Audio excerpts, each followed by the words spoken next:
Ya, bersama Menteri Sosial Saifullah Yusuf, Sabtu 9 Agustus 2025, dalam acara tinjauan ke Sekolah Rakyat Menengah Atas 10 Jakarta Selatan menyebutkan terdapat 9.700 laptop siap digunakan murid sekolah rakyat di 100 titik pada akhir Agustus 2025. Oke, Bang, foto Bang. Sudah ya? Sekarang diklik apa? Kementerian Sosial tengah merampungkan pengadaan laptop sebagai sarana penunjang kegiatan belajar bagi para siswa yang tersebar di 100 titik sekolah rakyat.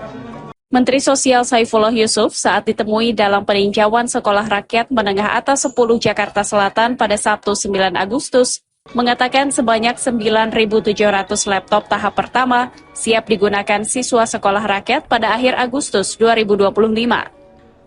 Mensos menyampaikan setiap seorang siswa mendapatkan satu laptop untuk mendukung proses belajar yang dilengkapi dengan kecepatan internet memadai.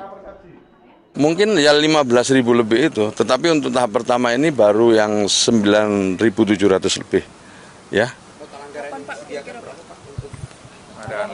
Pengadaan laptop, wah ini saya belum update ya.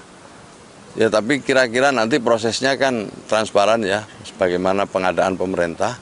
Dan saya sudah perintahkan untuk melakukan pengadaan dengan transparan, memenuhi ketentuan, dan tidak boleh ada penyimpangan. Kedepannya, lanjut Mensos, jumlah tersebut akan bertambah hingga 15.000 laptop untuk mendukung pembelajaran siswa di 200 titik sekolah rakyat. Ia menambahkan, pertanggal 1 Agustus 2025 terdapat 67 titik sekolah rakyat yang sudah beroperasi, dan pada 15 atau 16 Agustus dipastikan terdapat total 100 sekolah rakyat yang mulai berjalan.